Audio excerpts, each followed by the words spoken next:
محترم سامعین کرام، ایک حدیث میں رسول اللہ صلی اللہ علیہ وسلم ارشاد فرماتے ہیں کہ 6 آدمی ایسے ہیں جن پر میں نے لعنت بھیجی ہے اور اللہ تعالیٰ نے بھی ان پر لعنت کی ہے، اور ہر نبی مستجاب الدعوات ہوتا ہے۔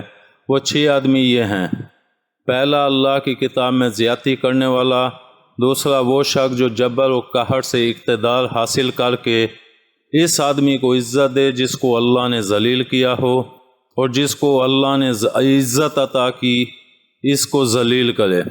تیسرا، اللہ کی تقدیر کو جھٹلانے والا۔ چوتھا، اللہ کی حرام کردہ چیزوں کو حلال سمجھنے والا۔ پانچواں، میری اولاد میں وہ آدمی جو محرمات کو حلال کرنے والا ہو۔ چھٹا، اور میری سنت کو چھوڑنے والا۔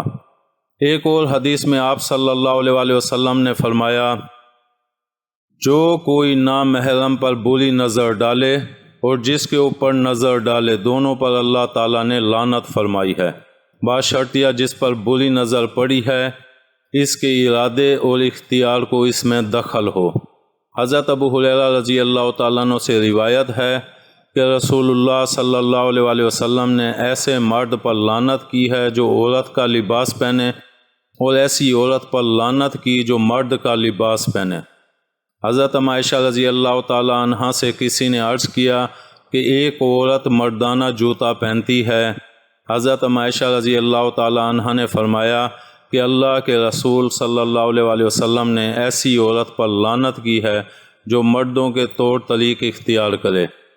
حضرت ابن عباس رضی اللہ تعالیٰ عنہ سے روایت ہے کہ رسول اللہ صلی اللہ علیہ وسلم نے لعنت کی ان مردوں پر جو عورتوں کی طرح شکل و صورت بنا کر ہجڑے بنے، اور لعنت کی ان عورتوں پر جو شکل و صورت میں مردانہ پن اختیار کریں، اور ارشاد فرمایا کہ ان کو اپنے گھروں سے نکال دو۔